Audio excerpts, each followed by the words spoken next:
So we start in 2025 off with a bang, because today we are checking out one of the most expensive cars in the game. This vehicle is extremely rare, has lots of racing pedigree, so today we're going to check it out to see how good it is in Gran Turismo 7 and is it worth 20 million credits. So with that being said, let's get straight into it. So the Shelby Daytona Coupe from 1964.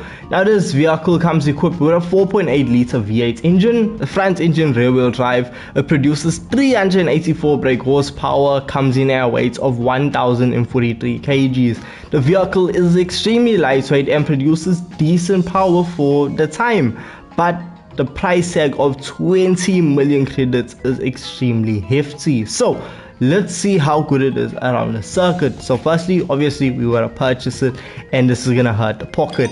While we're busy, let me give you some history about it. The whole reason this car actually exists is due to the fact of the AC Cobra was great, it was fantastic, extremely lightweight body, big V8, and when it came to handling, it was good.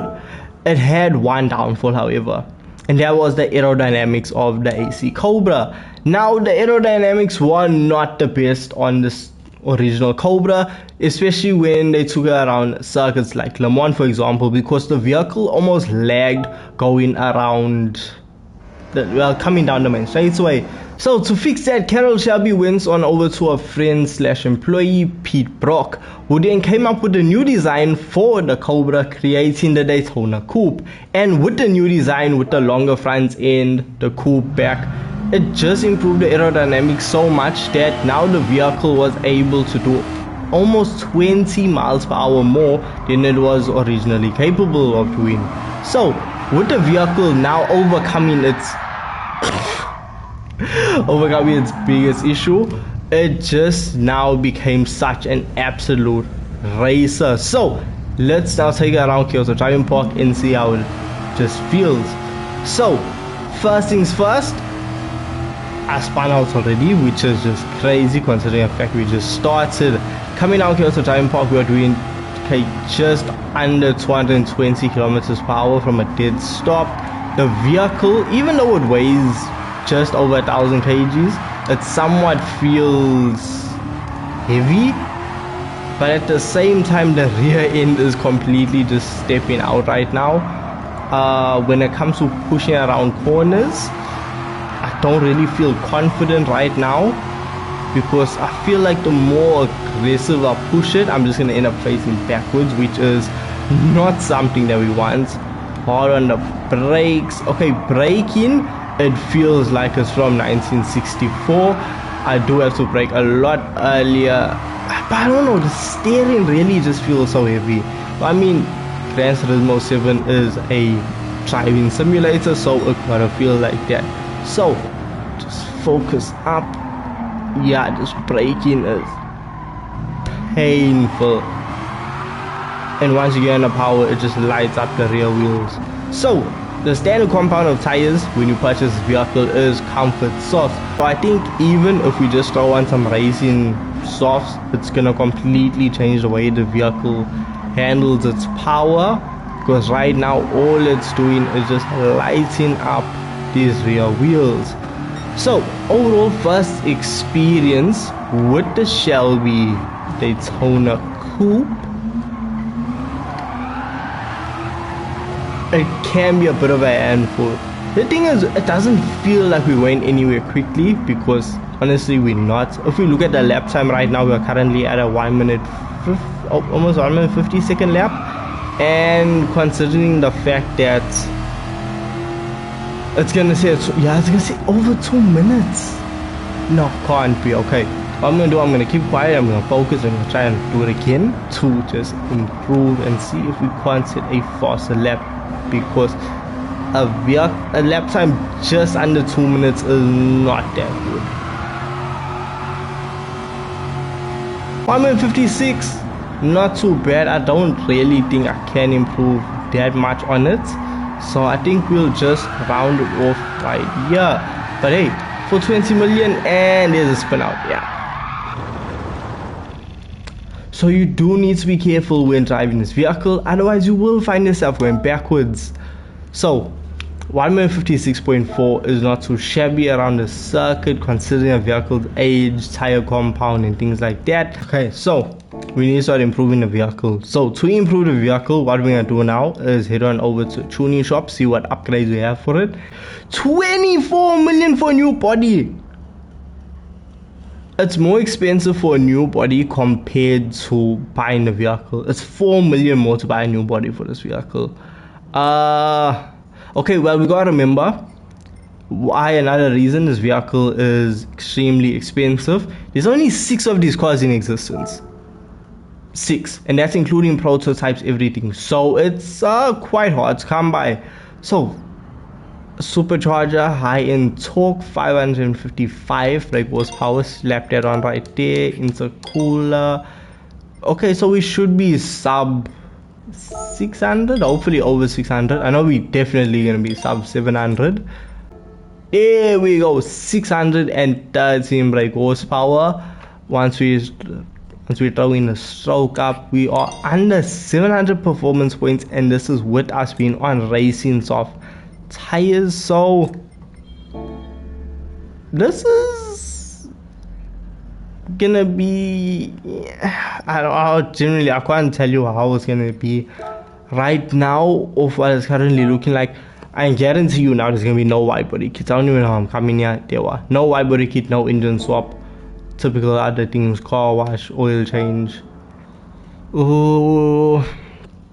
Okay, we have no custom parts, so that means we cannot tune the aero or anything like that. Let's just take it back out on the circuit, experience what it's like, and then take it from there. Give my final approval whether or not you should consider picking it up, because right now from just driving it standard, what you're paying for is just the fact that there's only 6 in the world and it has a little bit of racing history. Because when it came to racing, now that it was competitive, we did find this vehicle, well, taking victories in its class at Le Mans as well as Daytona, and the vehicle actually becoming the champion of the FIA GT class in 1965. So the vehicle does have some race wins under its belt, so it's not to say you're just buying a pretty face or something like that. You're buying a vehicle that was capable of winning. What am I doing? I do not tune this vehicle. Let's not get ahead of ourselves right now, and let's just head on over to the tuning sheet and see what changes we can make. So once again, no downforce, that's equipped, very bare minimum when it comes to what we can do. Height adjustments, okay, we are gonna lower it a bit.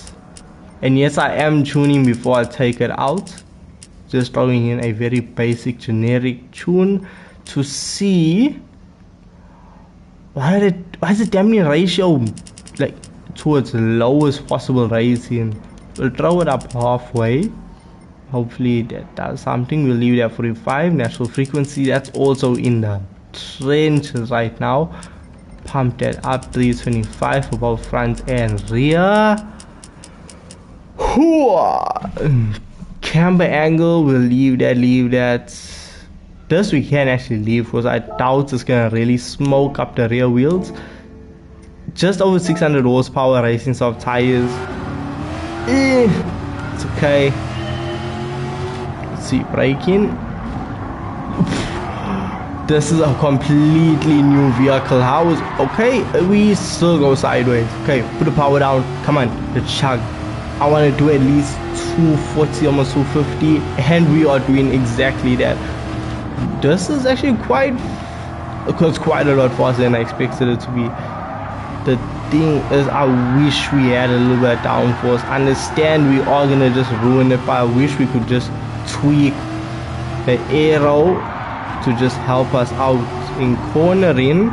Sadly, we cannot do that, but still, the racing soft tires are really making a world of a difference right now.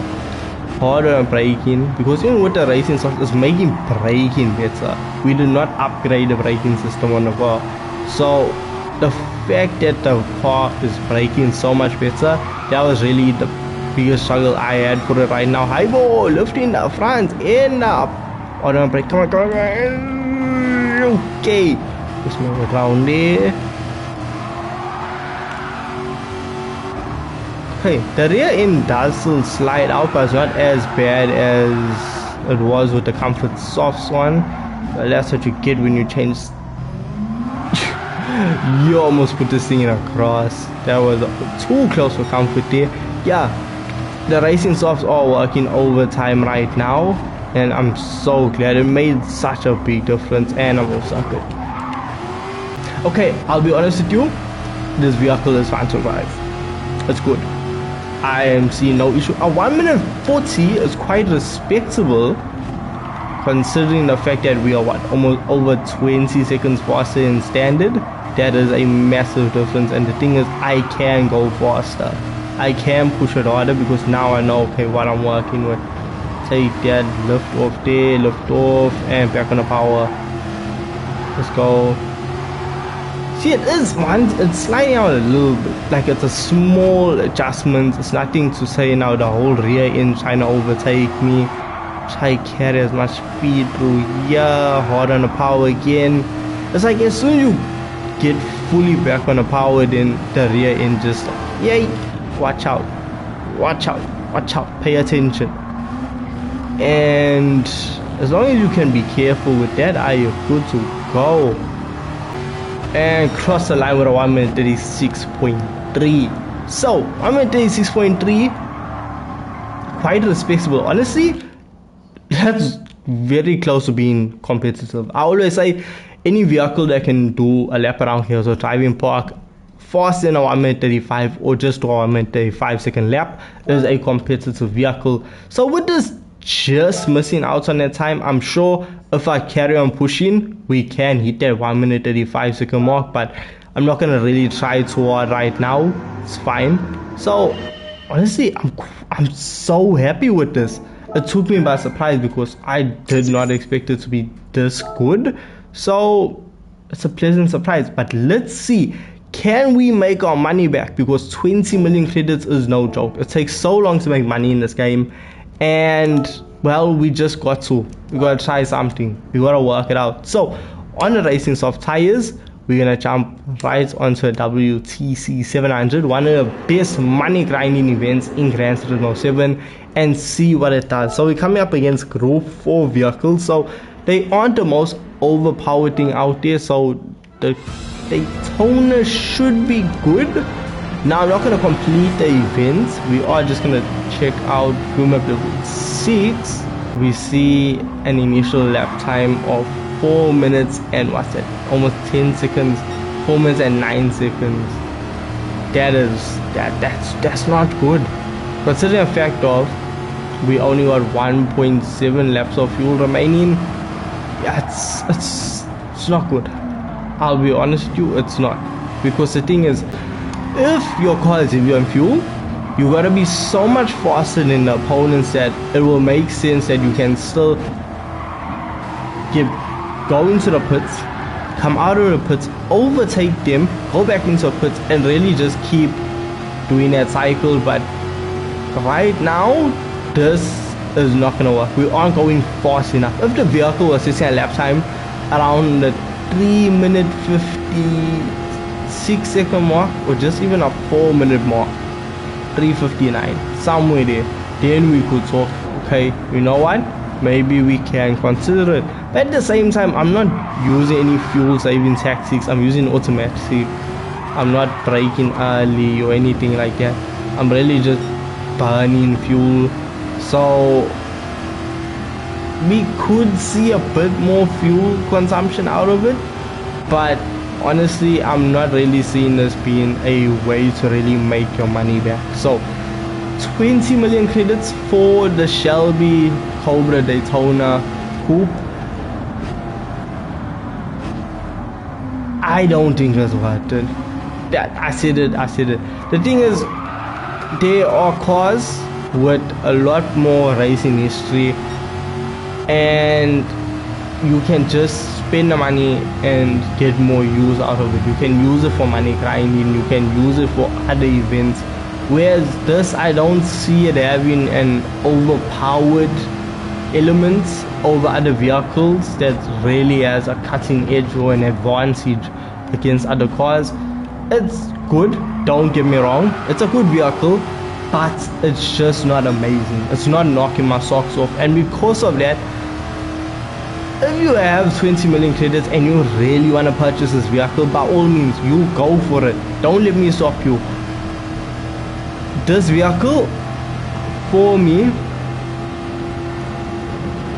it's just okay. And for 20 million credits, I don't want just okay. I want a lot more. So, with that being said, I think I'm just gonna wrap the review up here. And with all this being said, I will catch you guys in the next video.